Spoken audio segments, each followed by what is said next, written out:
सुबह सुबह फोन बज उठता है। हेलो, कौन जी? क्या अम्मा? नहीं, अम्मा जी नहीं रही। क्या हुआ? अभी तक तो अच्छी भली थी। मौत किसी से बोलकर नहीं आती क्या? अब लाख रुपए समझो कहीं नहीं गए। अब तो निकलने की तैयारी करो, वरना यही समाज हमें जीने नहीं देगा।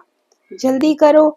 सभी एक आलीशान गाड़ी में बैठ जाते हैं और कुछ ही घंटों में गांव में एक खंडर जैसे मकान के सामने गाड़ी रुकी।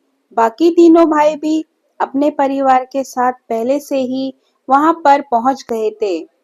बूढ़ी माँ बाहर जमीन पर पड़ी है। तो आगे क्या करना है? करना क्या है? ये कहो, निपटाना है। इतनी गर्मी, न लाइट न पंखा है।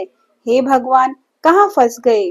अंदर चल के देखे, कोई खजाना तो नहीं गाड़ रखा है। सभी हंसते हुए अंदर जाते हैं। घर के अंदर जाते ही टूटी फूटी एक चारपाई पड़ी थी, कुछ बर्तन, घर के अंदर अनाज के नाम पर थोड़ा सा आटा, दो भेली गुड़ और एक छोटी सी प्याली में तेल रखा था। बस यही थी उस बूढ़ी अम्मा की पूरी दुनिया। कल अम्मा तो बिल्कुल ठीक थी। पास के घर में शादी थी, तो वहां से तेल और गुड़ पाकर बहुत ही खुश थी। और आज ये सब। बरसात में छत से पानी गिरता था। पूरी रात कोने में दुबकी बैठी रहती थी, पर किसी से कोई शिकायत नहीं करती थी। कई बार तो भूखे पेट ही सो जाती थी, पर किसी को कोई शिकायत नहीं करती। नाती पोते से मिलने के लिए तरसती रहती।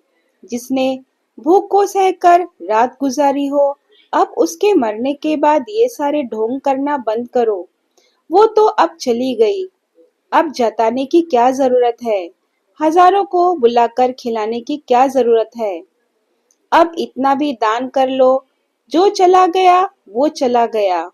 अब तुम लोग भी जाओ, समाज को दिखाने का दिखावा बंद करो।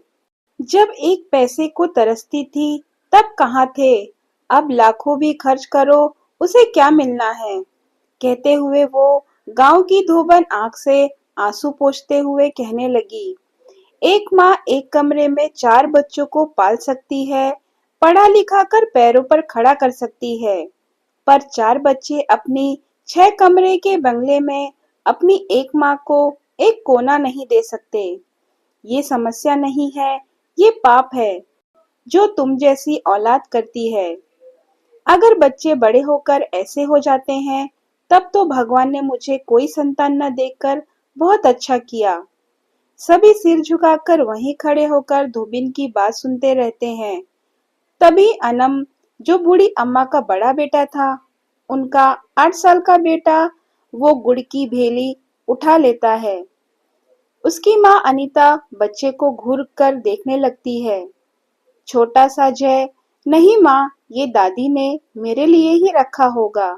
वो मुझसे बहुत प्यार करती थी, कहकर वो गुड़ का एक टुकड़ा मुंह में डाल लेता है और रोने लगता है। उसे देखकर अनय उसे अपने गले से लगा लेता है। यह समाज की एक बड़ी समस्या है, जो माँ बाप अपने बच्चे के लिए खुद की कुर्बानी दे सकते हैं, उन्हीं के बच्चे बुढ़ापे में दर दर की ठोकरें खाने के लिए छोड़ देते हैं। पूरा परिवार काम निपटाकर शहर लौट गया और एक राहत की सांस लेते हुए चलो फुर्सत हुई। अब न अम्मा रही और न कोई मुसीबत। क्यों जी? और एक कुटिल मुस्कान के साथ सब हंसते हुए चले जाते हैं और रह जाता है अम्मा का वो टूटा फूटा सा घर, जो अभी भी अपने बच्चों के लिए हमेशा हमेशा के लिए खुला छोड़ गई। दोस्तों, अगर आपको मेरी वीडियो पसंद आए तो वीडियो को लाइक, शेयर और सब्सक्राइब करना ना भूलें और कमेंट बॉक्स में कमेंट करके ज़रूर बताएं कि आपको मेरी वीडियो कैसी लगी। धन्यवाद।